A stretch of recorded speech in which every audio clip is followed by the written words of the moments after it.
So when Sam said, "Hey, I want to see what's going on back home," right? He's seeing the scouring of the Shire, essentially. You know what I'm talking about?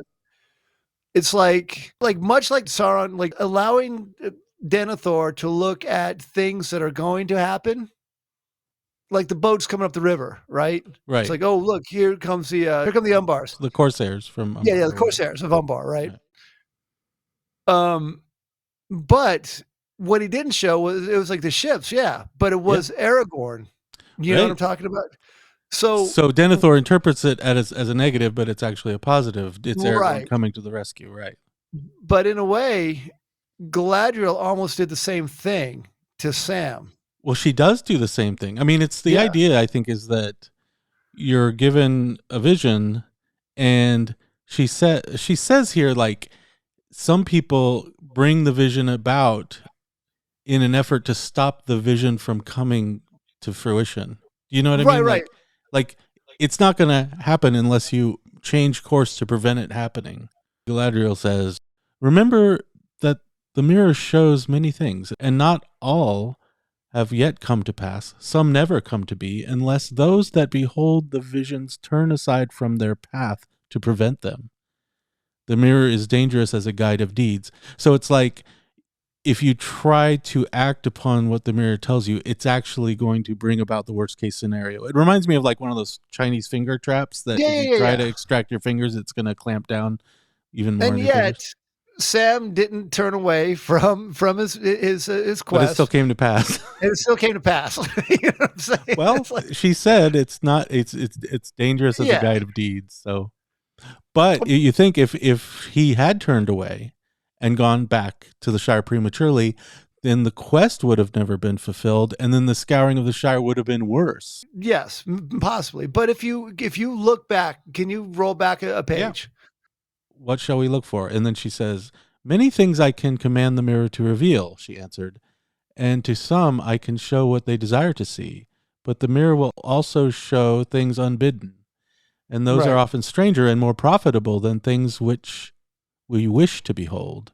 But she has control of the mirror to a certain extent. Yeah. I mean, in a way, it serves as a mechanism that's very similar to what she just did earlier in this same chapter, where she kind of reads their minds. She does the Vulcan mind meld, and she like looks into their minds, and she Sam says, "Oh, she was tempting me with going back home." Right. And that's what she does here too. So I think it's like, so it's weird. It's like what Sam sees is kind of a function of his own desires. Yeah. Right. Like he wanted to see what's going on at home, so she showed him what's going on at home, but not much to his liking. You get the sense that it plays off of someone's fears. It shows Frodo Sauron, which is like one of the only times we see Sauron in this book. I mean, one thing to consider anyway is that the Mirror of Galadriel is briefly described, but it's given absolutely no history. Which is really strange for Tolkien because, as everyone knows, Tolkien loves to give things these long, complicated, high lineages, which he does do for the Palantir, right? So the Palantir has, this lineage that stretches back to Fëanor, right? Yeah. And all of the legends of Middle-earth and the Palantiri are kind of caught up in that history as seeing stones, right? Yeah. And so I couldn't help but think that Galadriel, knowing all this history of her kinsmen, because we got to keep in mind that Galadriel's like related very closely to Fëanor. Yeah. Right? And Fëanor has this gift and created the Silmarils and created the Palantiri, right? Right. So maybe Galadriel's thinking like, this is just my personal pet theory, but she's probably like, Fëanor thinks he's so cool with these seeing stones. I bet I can make something like that. Yeah. What do you think? Maybe, but do you think she was trying to make her own like homemade seeing stone? Maybe. I mean, it would make sense, But let me ask you this: like, this might be a little bit of a right turn. Like, while you're laying down this thing and talking about the Silmarils, right? Mm-hmm. And I was like thinking about the Mirror of Galadriel as it compares to Silmarils. But here's the thing: Mm-hmm. like, she takes is it the basin that's the magic part? Is it the water? Or is it Galadriel? So if she, like, you know what I'm talking about? Yeah, like her breath Like, or whatever. right, because you breathed on it. So, like, maybe she could take like a teacup and dump some water in it and then breathe on it, It's and like then she does it at like house parties and stuff. yeah, yeah, like a house There's party, like Galadriel standing near the punch bowl.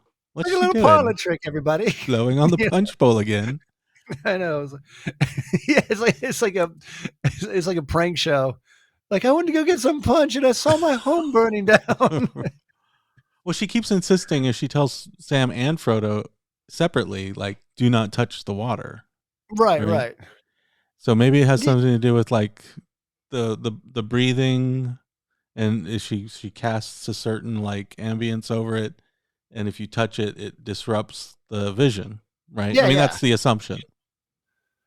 Yeah, I mean, maybe it needs to be perfectly still, but like you said, it never, because like with the Palantir, you kind of have this physical object, like a And it's uh, portable. That's the thing. yeah, it is portable, The Mirror of you know, Galadriel doesn't seem as portable.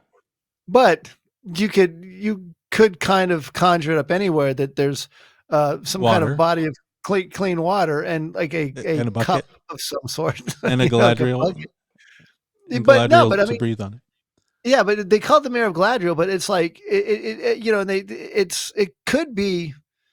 Like you don't know where the magic comes from. It comes from Well, her. in a way, but okay. So I think this is a very fascinating conversation. Where does the magic come from?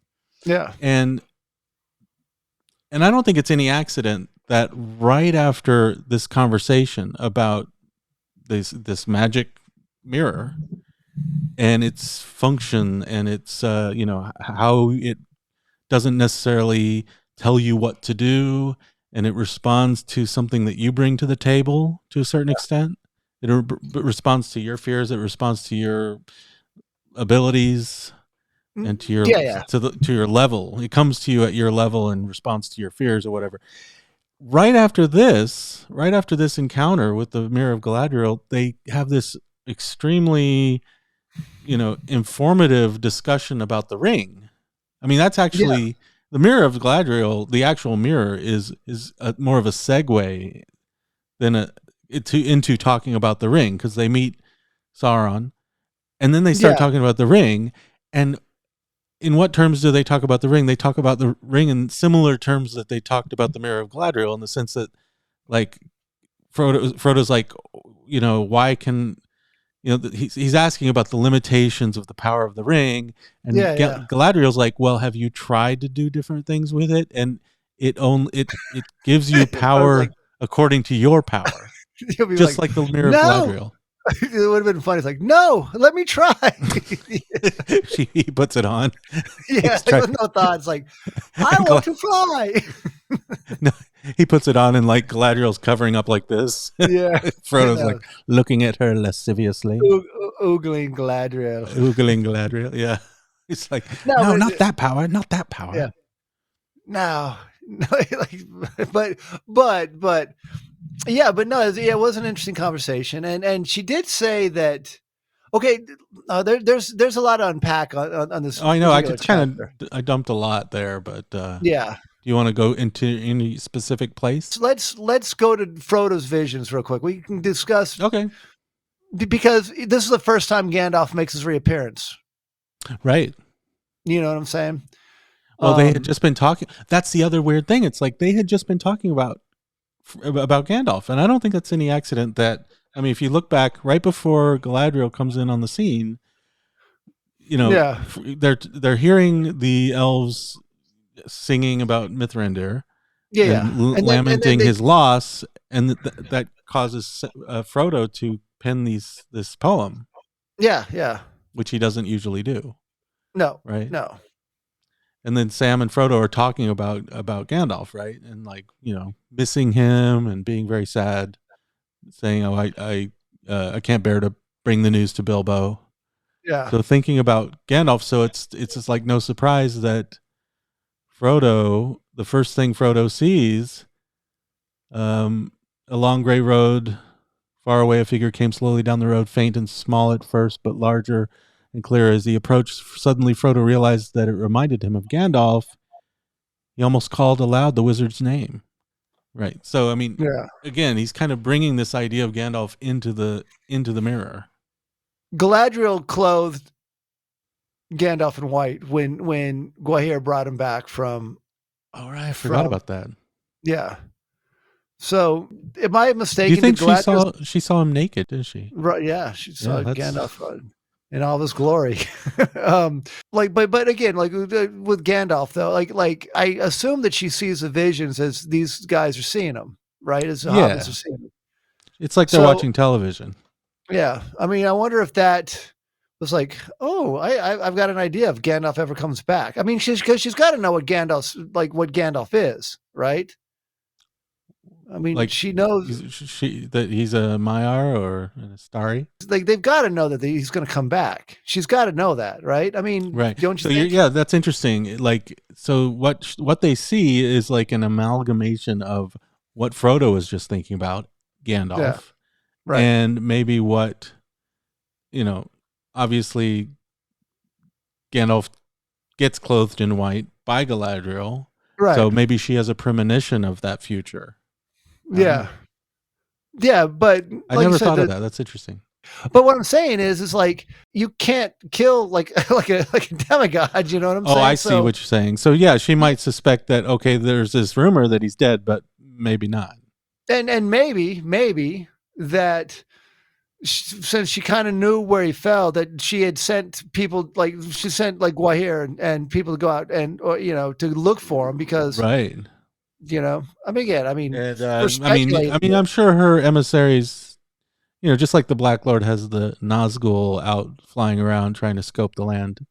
Galadriel has Guahir, the Eagles. I'm sure she has a bunch of drones out there, predator drones. Yeah, ready to bomb. Reconnaissance drones flying over Xerek's Eagle.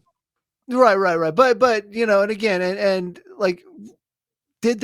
When did the mountain fall? Was there any like because they fell for weeks, right? How long was it that Gandalf had fought the Balrog? I would have to look on some kind of calendar to see if where Gandalf is on this day. That would be convenient.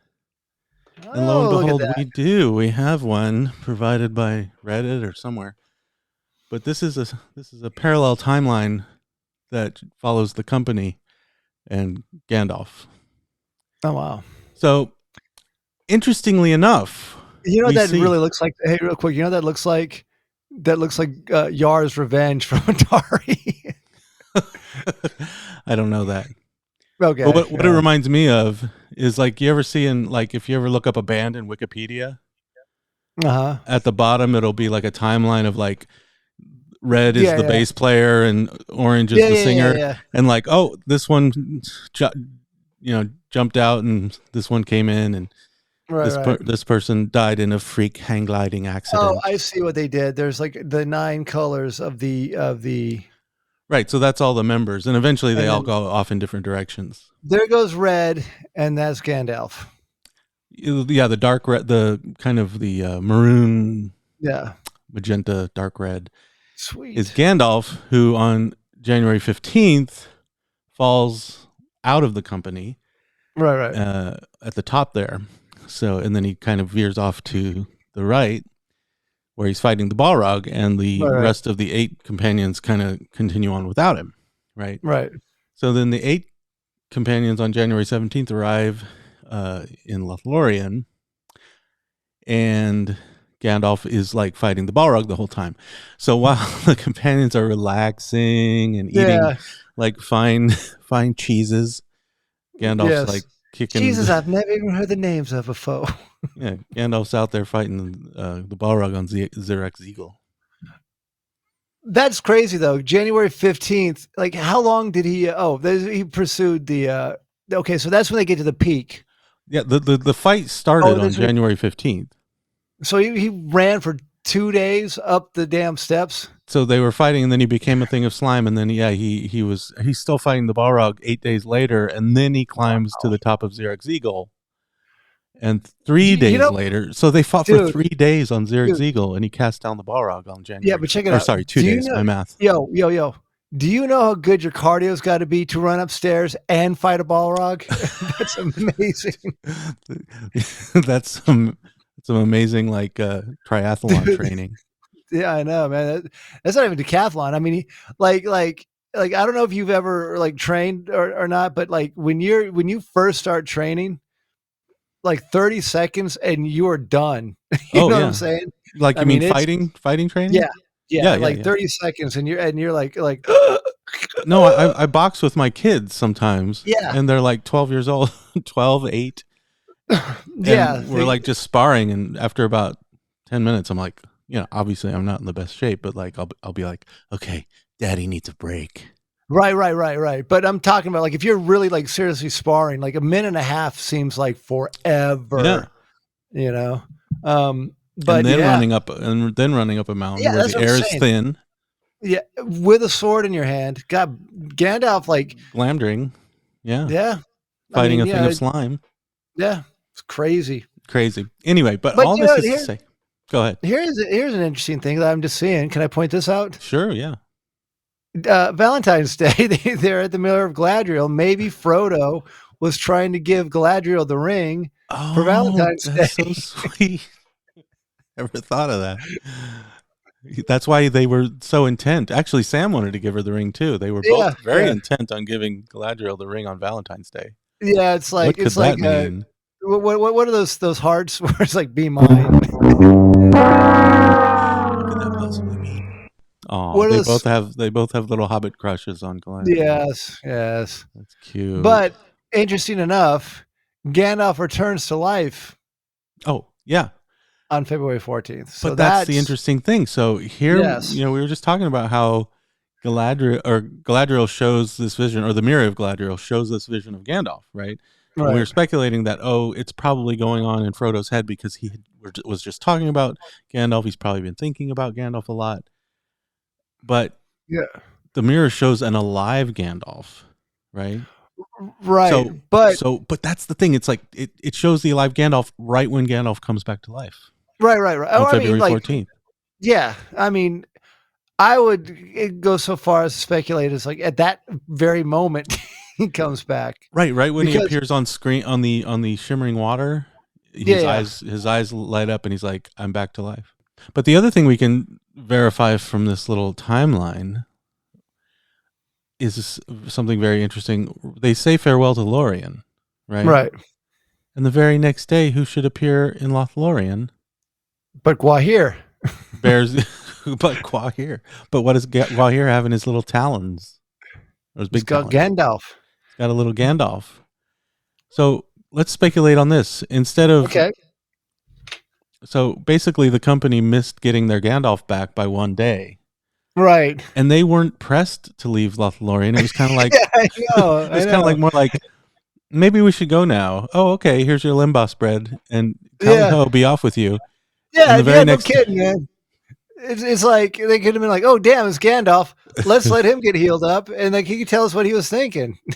Right, but if Gandalf was with the company from Lothlorien to Rohan, basically, instead of not with the company, the company probably would have fared well. I mean, all this is kind of a moot point because the ring got destroyed in the end. So right. No, but you know what though.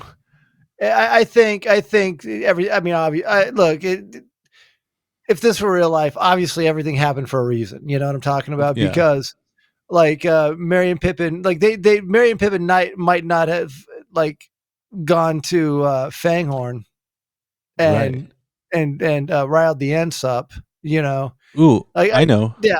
Would Boromir have turned against Frodo if Gandalf was in the vicinity, closer at hand, like basically shadowing Frodo and being his bodyguard? Well, no, Boromir because would here's have the been thing. like, "Oh shoot, Gandalf's right there. I can't like try to claim the ring from Frodo with Gandalf in the room or Yeah, in because the he'll cast a vicinity." wizardly spell on me. Okay, well, anyway, I think this is an interesting timeline, and it really it makes the Mirror of Galadriel scene in which Gandalf appears all the more poignant, relevant, and fascinating that this happens right at the moment that he wakes up. But he's actually still in a trance, so maybe like he's almost telepathically communicating with Galadriel. And Do you think? I mean, as a ring bearer and knowing how to use a ring, and Gandalf being a ring bearer, that she's like, Gandalf might be alive. Let me see if I can, detect where the ring is. Detect where Gandalf's ring is? Yeah. Maybe, yeah. I mean, I'm sure Because they that did might bring it. also. Because they did bring up like when Frodo asked, "Hey, can you, why can't I detect where the rings are?" She's like, "Well, have you tried?" Obviously, she can Right. do that. She can communicate with Right. Elrond, Right. Well, I right? mean, then the ring starts glowing. Maybe that ring is like getting a beacon from a bat signal from Gandalf's ring, like I'm alive. Yeah, possibly. But what I'm saying is, I mean, she could. I mean, she could have been and with the mountain, because like when he cast down the Balrog, the mountain, uh, Shook. basically it was like what the hell's happening over in Right. Well, the fight was Castle? like there was lightning and thunder and all kinds of crazy. But he broke the side of the mountain. Like, didn't Right. he say like when so like that would have been like, oh wait a minute, like again, Something's amiss. something was amiss because they're Something's not that afoot. far away. Right. Yeah. So I mean, they're like, oh, and again, maybe she can detect Gandalf and like, why here? Go get Gandalf. He's on that mountain over there. So that's another object in the legendarium that kind of communicates with its like a palantir. You have these palantir that kind of communicate with each other. Yeah. You have the rings that are kind of, I don't know. I mean, we already talked about how the One Ring has a sentience about it. Was it Jostens? Is that the company that makes the class rings? Yeah. Actually, when in the Rings of Power, when they're making the 3 rings, like it kind of reminded me of a Jostens commercial. No, I know. It's like commemorate your senior year.